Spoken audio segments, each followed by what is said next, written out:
Bonjour, Jean-Sébastien Bach associe souvent à la lour la gavotte. Aujourd'hui, je vous parle donc de la gavotte. Ici, elle apparaît dans sa troisième partita. C'est une gavotte en rondo.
La gavotte est aussi une danse très appréciée par Louis XIV. C'est un danseur émérite, nous en parlions dans des précédents épisodes. Aussi, c'est une danse donc, qui va être intégrée à la cour. C'est une danse qui est d'origine populaire. Elle s'appelle la gavotte. Elle tient son nom, sans doute, des habitants de Gap, que l'on appelait les gavots. C'est une danse enjouée, souvent une danse de couple, et on retient une caractéristique importante, puisque on le sait de par certaines chorégraphies, qu'elle est constituée d'une alternance de pas lourds et de pas légers. On considérera toujours la gavotte au début en 4 pas lourds, suivis de 8 pas légers. On pourrait imaginer 4 blanches, 8 noirs. Le début de cette gavotte s'inscrit dans ces 4 blanches. 1, 2, 3, 4. Et on voit que le quatrième temps nous présente une dissonance. Et c'est cette dissonance qui, sans doute, participe au pas du danseur et qui offre une tension. On a 4 pas lourds qui vont donc sur une tension, suivi de 8 pas légers, qui sont 8 noirs. 1, 2, 3, 4, 1, 2, 3, 4, 5, 6, 7, 8. Voilà pour le fondement même de cette gavotte. Je répète, 4 pas lourds, 4 blanches sur une tension, 8 pas légers, qui sont 8 noirs. Alors ici, je le fais en avançant et reculant. Pourquoi pas? Ça nous aide peut-être à mieux imaginer une chorégraphie qui puisse être en rapport avec ses poids et ses détentes qui appartiennent à cette danse. Donc une danse enjouée, une danse gaie. Ici, une gavotte en rondo. Pourquoi? Alors le rondo, ce n'est pas une danse, c'est une manière de traiter une danse. Souvent en ronde d'ailleurs, et avec un système de répétition. C'est pour cette raison que ce thème qu'on entend au début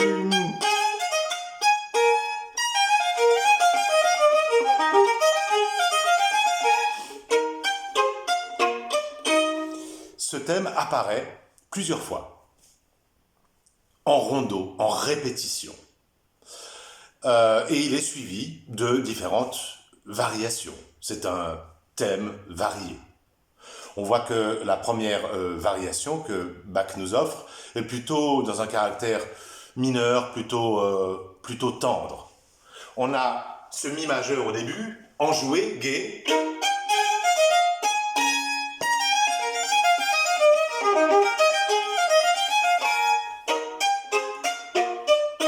Et soudain,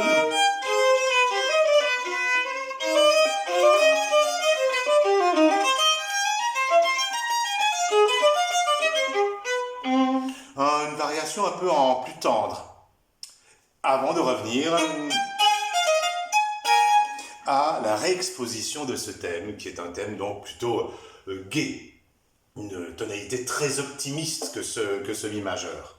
Et ainsi de suite. Toutes les variations vont donc se greffer sur ces 4 pas lourds et ces 8 pas légers. N'oubliez pas, quand vous jouez ces variations, inscrivez-vous toujours dans cette idée. N'hésitez pas à marquer les pas lourds. Et à jouer un peu plus léger, la deuxième proposition.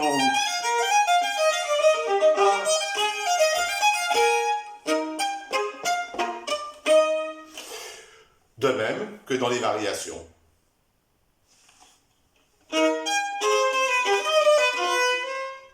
Arrivez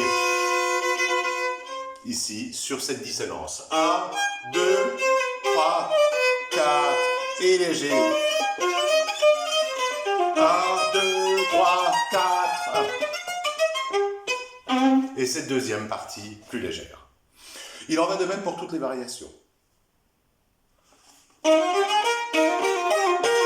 Et léger.